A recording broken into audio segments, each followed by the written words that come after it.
there was a time in my career where I was doing 3 or 4 different things. So I was also doing the Indigenous education. So I was going into remote communities.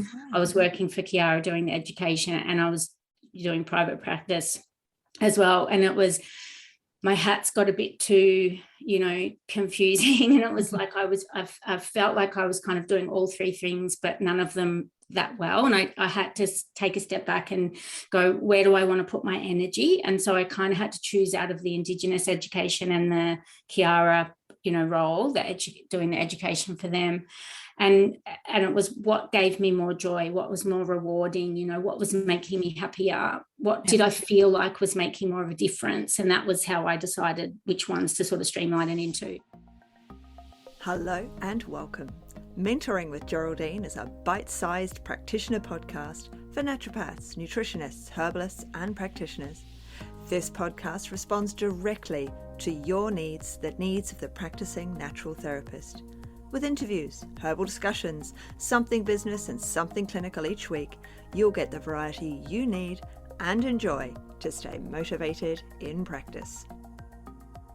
Hello, everybody. Welcome to Mentoring with Geraldine and the Bite Size Podcast. How are you all today? I hope that you're lovely and warm. My guest is lovely and warm today, and I am freezing. We've had a bit of a cold snap here. So we've got Emma Park back. I was really excited to ask her to come back, and she has agreed. And she's an accredited functional nutritionist based in the Mornington Peninsula. And now she has 2 roles, and that's why I wanted her to come back today and talk to us, because not only is she a nutritionist, so seeing clients one-on-one, and she's a community health educator, but she's also a clinical educator for Puremedic, so Qiara Products. So she's an industry leader in the field of gut health and the microbiome. And I really wanted to talk to Emma today about being a rep and what repping involved, and this duality of life that we all have, because many of us have these 2 roles. But what's so special about Qiara as well? There's so much to learn from our reps. Even though we have this, that's telling us we're just being doctors and then we're just being told what to do and all the rest of it. But I actually find my reps to be really, really helpful, because I learn other things, and they come because they're practitioners as well. So I get to learn a load from my reps. I love my reps when they come to see me, and it doesn't actually make me use products more, because I use the product when I need it for a client. And the Qiara Probiotics are actually quite specific, aren't they, Emma? So tell us about them and tell us about yourself in this role. Okay, cool. So thanks for having me on again. First of all, probably I should say I'm not actually the classic rep. That's not my role. So when I first started working with Qiara, it was as their clinical educator. So there was a little bit of a time when I did a little bit of repping. I think actually when I first met you in Adelaide, when I came over there, because the lady that was the sales account person was having family stuff, and so she couldn't do it. And so I was like, I'll have a turn at doing that. And what I learned from that was what I actually wasn't very good at that bit, but what I was really good at, I just didn't love it. I didn't love that bit, but what I did love was doing the education. And so my first role with Qiara was doing an education presentation about that specific probiotic in maternity care and for breastfeeding outcomes, because Qiara is a breast milk probiotic. And I think one of the big differences with this company is it's a really tiny little company. Like when I first joined the team, there was only the CEO, 2 salespeople, and me as the educator. So it was very, we were really close. It was quite a unique opportunity and a unique role. So yeah, the first thing was going to present to a bunch of maternal child health nurses at an education day. And then I was like, oh, I love this, like I'd already done a bit of sort of education before, as far as, community education and speaking to groups. And I'd done some stuff at the local high school, speaking to teachers about nutrition and that. And I knew that I really loved doing education.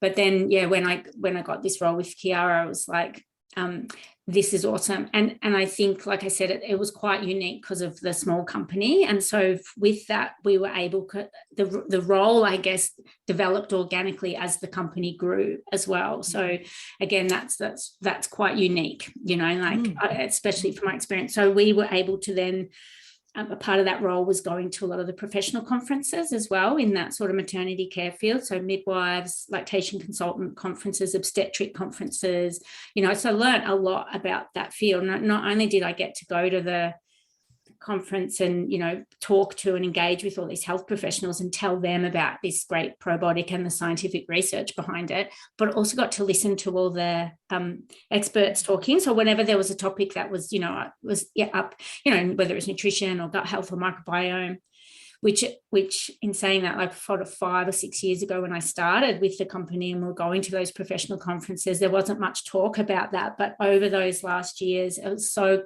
good to see that at these, professional conferences, that there was a discussion around the microbiome and how that was impacting and looking at the scientific research and educating. But there was, when you're talking to those health professionals from those fields, there wasn't much education. There was actually a really big gap there. So again, that was like a really really rewarding position to be in, to be able to do that education and make a difference. And I think that for any rep or educator from that perspective, to be able to engage and empower your colleagues is a really important role. And like you said, it's like you can totally learn stuff from your reps and educators. They're qualified, passionate specialists. Like I became such a specialist in that field because of that role. And then I guess also my passion to make sure that I was presenting, unbiased research as well. I mean, that's something perhaps we should say here is, I love my reps, but I do take things with a pinch of salt if they're not out working in the field as well. And a number of them aren't. And that's true. I think it's really important because you're talking about conferences now, and those are unbiased conferences that you're going to, and those unbiased conferences that we have access to here. The NHAA has an international conference. The ATMS will put on symposiums and conferences. So when we get those non-biased education, we have to take that opportunity and we have to go for it. So I've just this year, so the MHANZ, I might have got those letters around the wrong way, just had an online conference. So that's the Naturopaths and Herbalists Association of New Zealand had an online conference, which I delivered at. But anyway, so everyone in New Zealand knew about it. People in Australia wouldn't know about it. But it was all non-biased education. And then coming up in September is it's just been moved actually, is the NZAMH, the New Zealand Herbalists and Naturopaths Association. Let's just put the letters around the other way and confuse everyone. Come on, guys, good one. But that's again an international conference. So unbiased education, and unbiased education is really important because it's just an amazing, almost eclectic sometimes collection of talks that happen.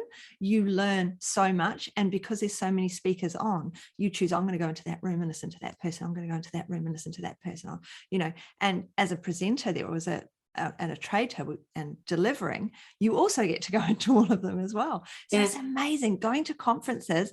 People who are listening, do not underrate a conference. If you're thinking, will I buy this company education? Will I go for dinner with this company education? Or will I save my pennies and go to the international conference?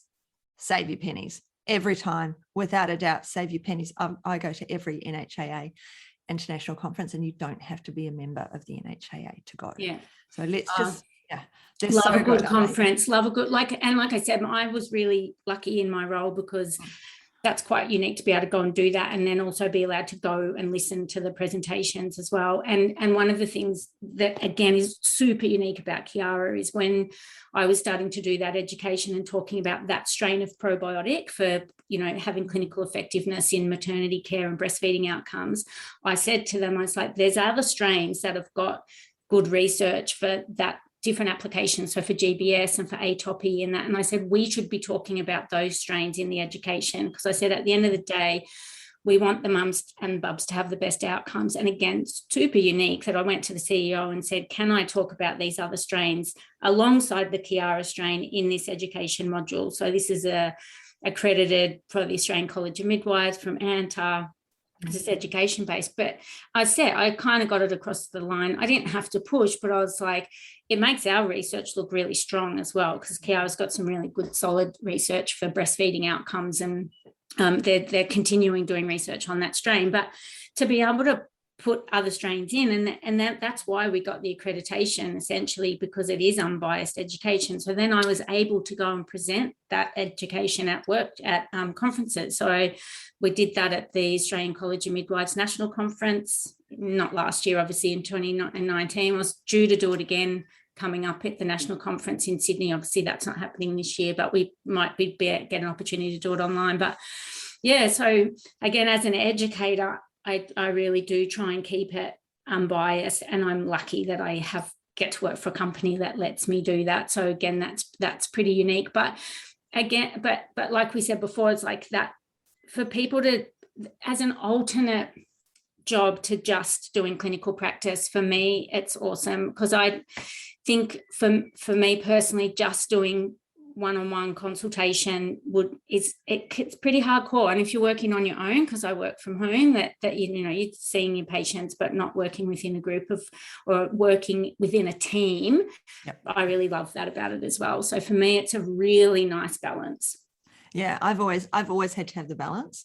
On the odd occasion where I've decided to step back and do one thing, I just haven't enjoyed it. I've needed to have something else. So yes, I had nursing, and then I had naturopathy and nutrition and herbalism, and then from there I became a lecturer. So then I dropped the nursing because I was lecturing and naturopathy, and then from there it was, so now the lecturing all just stopped in 2020. So I've built more and more in that time into the mentoring, and that's why I've got a podcast now. That's why I've got the time to do these other things, and it's why I created the academy, so that there's a group space for people to be in. Because when we do work from home and we're by ourselves and we haven't got that other job, let's not forget that having a family is another job, but that's the same people every day. Yeah, that gets pretty boring pretty quick. We know those people already. So, and, so totally, we've got the family. I mean, there was a time there for me, and I'm sure there was for you as well, where you had to focus on family, and there was just a little bit of work outside of that. And then the work grows as the family grows up. Yeah. Totally. I went back to uni when my kids were in primary school.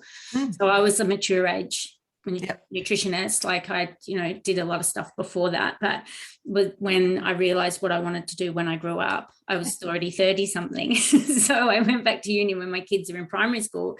And that was a real balance. It took me 5 years to finish my degree because they were little. I was a single mum, but I knew, I was super passionate about it, and I knew what I was doing was right. And that's the same as when I got offered the job with Qiara, like it was would you like to do this role? And I was like, yes, like I would love to do that. I hadn't done that kind of stuff before, but I was like, yeah, that sounds awesome. And like you say, things change and it grows organically. And then you take the next opportunity, or you go, I see a gap, we talked about in the other podcasts about a gap in the, knowledge base of your client. So you can create an online program, like, to be able to do different things is great. And I think in our profession, we really have the opportunity to do whatever we want, and it's really cool. So to be able to and learn as you go, and you never stop learning. Never. And I think, again, like what you're saying about conferences, it's such a great source of education and unbiased information, and you can just you see what other people are doing. It's also a great way, I mean, ideally when we can go in person to engage with other people and make bonds with our colleagues. And I think our profession is amazing like that. Now we have that collaboration kind of thing, and we're willing, there's lots of people out there that have done that before you and that are willing to help. The conference, the feel of being at a real conference is amazing and can't be passed up. When that opportunity arises, you just have to make it happen, even if you're sleeping on someone's floor up in wherever it might be. But I remember the first conference I went to was in Canberra, an NHAA one, and so I had to take the whole family because the kids were really little. She was a toddler. Eve was a toddler. So I couldn't really leave everybody in Adelaide and go to Canberra. So I made everybody come with me. And it was just so exciting, that very first one. But I did go in, I came home. My husband goes to conferences all the time. And I went home and I said, one of them was, it was like 40 minutes of my life. And I wasn't sure about being in this room or that room.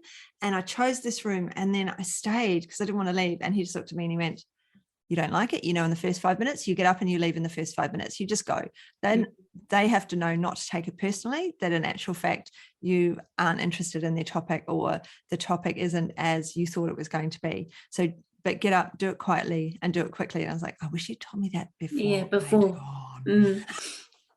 That always happens, isn't it? Sometimes, good conferences, and you're like, there's 3 breakout sessions or whatever. And like, I want to go to all of them. I love the ones that go over a few days and they repeat them, so you get an opportunity to like maybe go this one this day and the next one the next day. That doesn't always happen though. No, it doesn't always happen. So breakout rooms are great, but at the same time, it's like you're left going, no, what do I do? And then you catch up with all your friends and colleagues after, and you're like, what happened in that one? Or you remember when we went to that, I can't remember which one it was. Like, take notes for me in that one, because I really want to come and I'll take notes for you in this one. That's another. We'll swap notes. Absolutely. Yeah.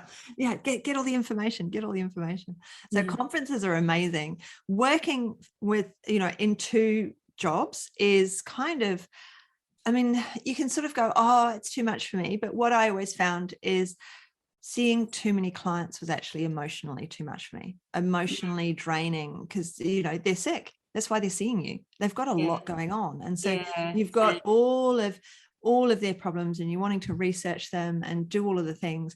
And I've always found I had a maximum. If I went over 15 a week, if I didn't have somebody else in there, so if I had more than 15 a week, I get a student in with me or a new graduate. I did, because then they could make the herbs or do whatever it was that needed doing while I was seeing the client.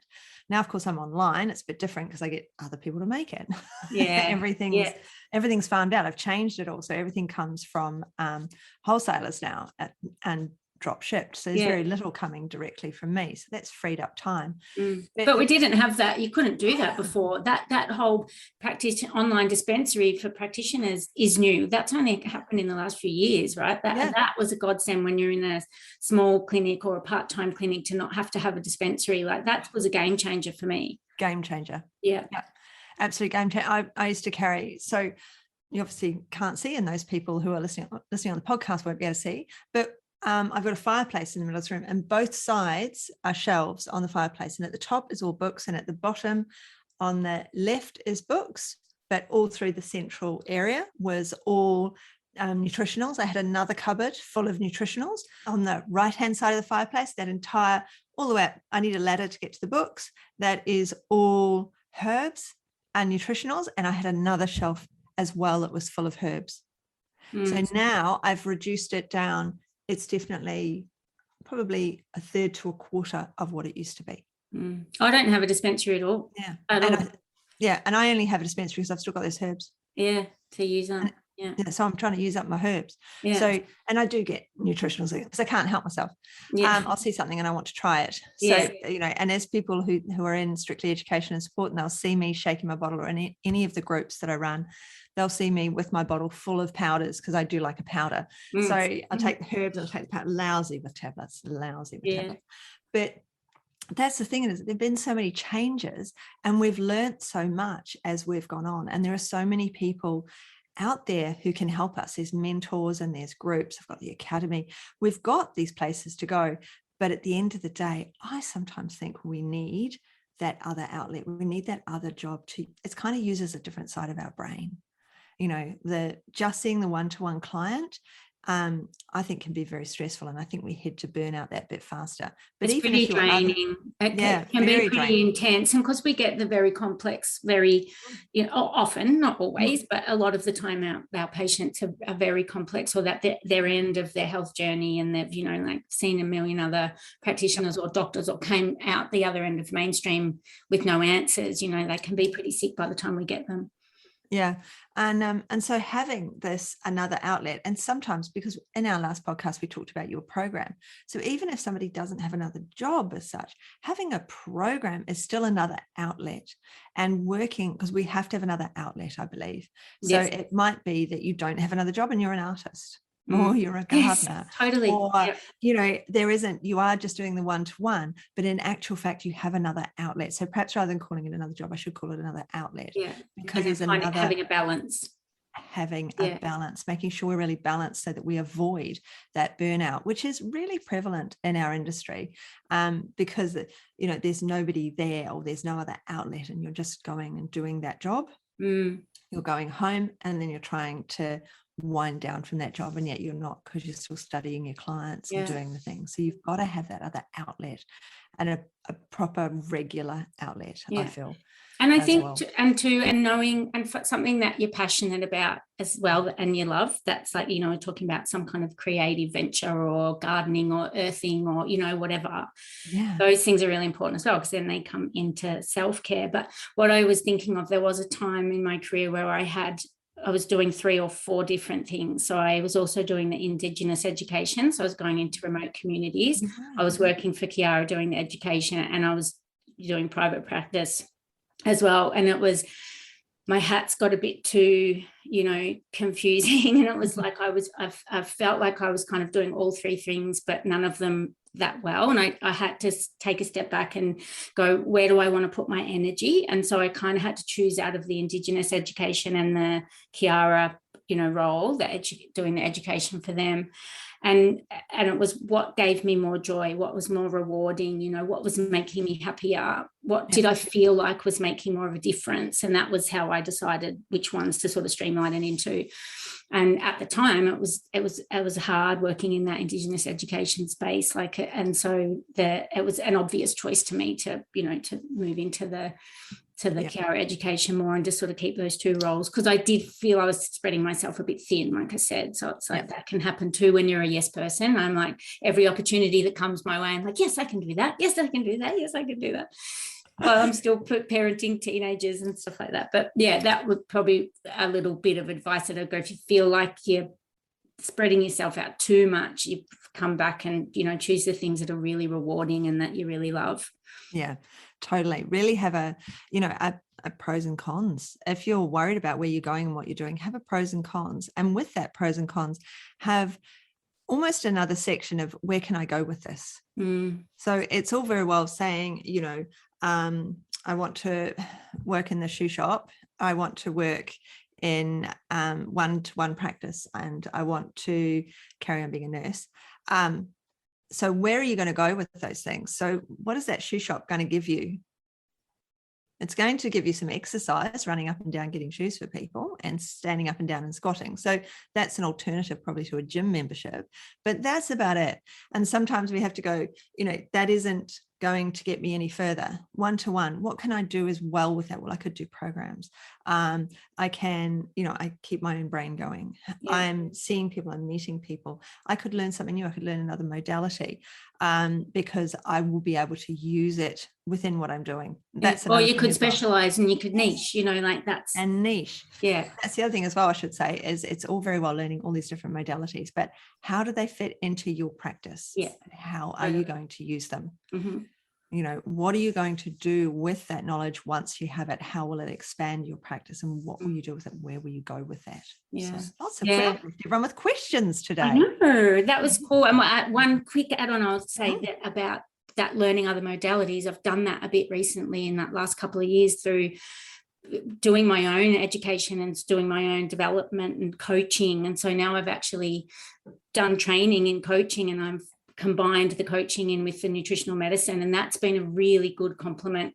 You already do a bit anyway, like we're already always doing that when we're consulting and working in private practice, but I've really developed that skill set, and I'm doing a lot more of that now. So I do obviously the physiology as well, but a lot of that sort of behavioral stuff, and that's been a really great way that my practice and the way I'm consulting has moved forward. Again, totally organically. I've been doing the work for myself and going, oh, this is so important. I can't wait to share this with my clients. And that's been really nice. Yeah. So which brings me along to the fact that I'm bringing out a coaching course for nutritionists and naturopaths, because exactly the same. I did my coaching course years ago. And then of course I did my hypnosis, which hypnosis has a lot to do with NLP and communication and the coaching. And then I keep getting it from everyone is, you know, how do I get these people to stay on? How do I get them to do what I want them to do? I've told them to do this and they won't do it. No, nobody's going to do anything if you tell them to. So the coaching course is coming out in October. Cool. So that's for practitioners to learn how to do more coaching with their clients. So fabulous. So it's coming out, it's for practitioners. So it's for one-to-one practitioners. So really, you probably don't even, nutritionist, herbalist, naturopath, homeopath, anyone who's doing a one-to-one consult, who's got that physiology background, who's trying to get somebody to change habits, not just to, you want to get them to exercise, but people have to take that change on themselves. And that's what coaching is all about, is getting them to do it, not you. Yeah, because most people know what to do, but they don't do it, right? And just addressing the physiology will get them so far, but then that the underlying behavior, the underlying belief systems, the programming and all of why they're sabotaging, like all of that stuff. And that's all the coaching stuff. And it's like been a game changer for my clients as well, because you can get people so well with physiology, but they'll either fall off the wagon or come back and sit, like, oh yeah, my gut health is heaps better. A year later, they're ringing you back. Oh, I'm back where I was. Yeah. Yeah. And that's the evidence, as well as it takes a year to change a habit. Yeah. Yeah. And so, you've got to be coaching these people. And that's why big programs work. Weight Watchers is successful, because they see everybody once a month or once a fortnight or whatever it is. And yes, it's for a weigh-in, but they're seeing everyone and they keep them motivated, because you're changing a habit. And if you don't spend a year changing that habit, the body doesn't really change. So, and we have to do that in a positive way. And that's what coaching is all about. So I found it a totally necessary component once I wasn't, so how long ago did I do it? On that certificate's behind a screen, can't see it. 5-6 years ago, something like that. But what I had noticed is my nursing, I would say, do this, take this, take this. And I mean, you can get that off the internet. But if you don't have the right way of getting them to go, I will take it, I will do this, let me do that. And that's what the coaching is. That's changing the mindset so that they're in charge and they're congratulating themselves, and they understand their whys and wherefores and the underlying reasons that they aren't doing what they're doing. So it's really interesting. But so my course is coming out so that we can connect our so thank you for bringing that up without even knowing about it. I didn't know about it, but it's like I said, I've done numerous training in different coaching methods and with different coaches, and then sort of, like, I'm sure you develop your own way of doing it and what works, and specific for our profession as well, to be able to pair it with that physiology is just really powerful for clients. And there's a lot of people out there that need that, so it's good. I think it's really good that we're, because when you go to uni, you do a little bit of counselling. I think you do two semesters of. I didn't have to do it because I was already a nurse. Yeah. And I remember doing foundations of counselling or something, and it was like direct questioning or open-ended questions, just all stuff that you were already doing anyway, like being a good practitioner, being able to build rapport with people and read people's where their needs are at, how much information you can give, all of those things, skills that make you a good practitioner. But you can also learn that stuff as well by doing a bit more training in that area if you're a little bit not as confident. I think for me, because I was a mature age student, I had a lot of life skills that I was able to put into that. I was already good at talking to people and making them feel comfortable, building rapport, those kind of things. But if you're a new grad and a younger one, then you maybe not as confident in that area, then it's a great area to do some more training in. Yeah, totally. And the other thing is being older, because I was an older one as well, and that you're a bit set in your ways. So it's really good to do a course that reminds you that in actual fact, it's not about do this, do that. Remember, we have to talk, we have to ask, we have to get them on board. And so as a mature age student, there was a bit of change of mindset for me, and it was very eye-opening. I remember, and I still use what I learned then. And so, it's time for me to teach it. But anyway, enough about me. Awesome. Thank you, Emma, for coming back and talking to us about that variety of what goes on with you and your life. And had a really good chat about these conferences and about combining things. It's been great. I thought so. We covered a lot of ground in that. It was good. Yeah. It's been great. Thank you so much for joining us today. And listeners, do the usual thing, please. I'd love you to give me a 5-star review if you wouldn't mind, and make some comments on your preferred platform. So thank you very much for spending some time with us, and I'll catch up with all the listeners soon. And thank you so much, Emma, for being with us today. Oh, you're welcome. Thanks for having me. It was awesome. Thanks so much for joining me today. Don't forget to rate, review, and subscribe to the podcast for the weekly episodes. If you'd like even more support and learning, then the Academy is for you. Here you'll find part 2 of the herbal discussions, more clinical learning, and case studies to support your clients in practice. Bye for now.